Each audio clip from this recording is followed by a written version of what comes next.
Nipah പ്രതിരോധത്തിൽ മുൻനിര പോരാളിയായിരുന്ന ഒരു നഴ്സ് 8 മാസമായി അബോധാവസ്ഥയിലാണ്. നിപ അനുബന്ധ രോഗമാണ് കർണാടകത്തിലെ ടിറ്റോ തോമസിനെ കിടപ്പിലാക്കിയിരിക്കുന്നത്. കോഴിക്കോട് ഒരു പ്രൈവറ്റ് ഹോസ്പിറ്റലിൽ ചികിത്സയിലാണ് ഇപ്പോൾ ടിറ്റോ.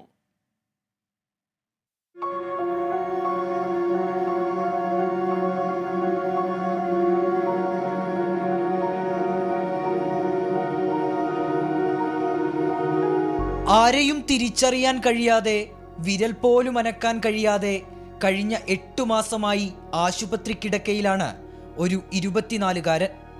മംഗലാപുരത്ത് നിന്ന് നഴ്സ് കുപ്പായമണിഞ്ഞ് ടിറ്റോ കോഴിക്കോടെത്തിയത് ജീവിതയാത്രയ്ക്ക് നിറം പകരാൻ. കഴിഞ്ഞ നിപ കാലത്ത് പ്രതിരോധത്തിൻ്റെ മുൻനിരയിൽ നിന്നു. ദിവസങ്ങൾക്കിപ്പുറമാണ് നിപ പിടിപെടുകയും പാർശ്വഫലമായി നിപ എൻസഫലൈറ്റിസ് ബാധിക്കുകയും ചെയ്തത്.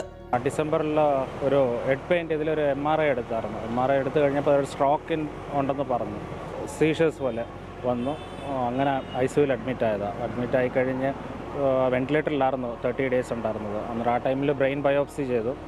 ബ്രെയിൻ ബയോപ്സിയിൽ ചെയ്തപ്പോൾ ഡോക്ടേഴ്സ് പറഞ്ഞിരുന്നു ഒരു പോസ്റ്റ് നിപ ഇൻഫെക്ഷൻ പോലെ ഇൻഫെക്ഷനാണ്, നിപ കാരണമാണെന്നുള്ളത് കൺഫേം ചെയ്തിട്ടുണ്ടായിരുന്നു.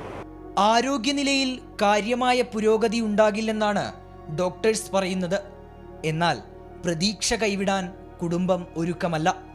ഇല്ല, ടോട്ടലി കംപ്ലീറ്റ്ലി കോമയാണ്. കാരണം ജസ്റ്റ് ഒരു ജീവൻ ഉണ്ടെന്നുള്ളതേ ഉള്ളൂ ഇപ്പോൾ പ്രസൻറ്റ് അവൻ്റെ ഒരു ഇതിലുള്ളത് കണ്ടീഷൻ. പിന്നെ അവൻ്റെ മുന്നോട്ടുള്ള ഇത് നോക്കണം. അവൻ്റെ ട്രീറ്റ്മെൻറ്റ് എന്തായാലും ഫർദർ ഒരു നല്ലൊരു ട്രീറ്റ്മെൻറ്റ് കൊടുക്കണം. ഞങ്ങൾക്ക് എന്തായാലും ഒരു ഹോപ്പ് ഉണ്ട് അവൻ റിക്കവർ ആവുന്നുള്ളത്. ഒരു ഫർദർ ട്രീറ്റ്മെൻറ്റിനുള്ള ഇത് ഗവൺമെൻറ്റിലോട്ട് വെക്കാനാണ് ഞങ്ങൾ പ്ലാൻ ചെയ്തിരിക്കുന്നത്. ഇതിനോടകം ചെലവായ 40 ലക്ഷം രൂപ മാനേജ്മെൻ്റാണ് വഹിച്ചത്.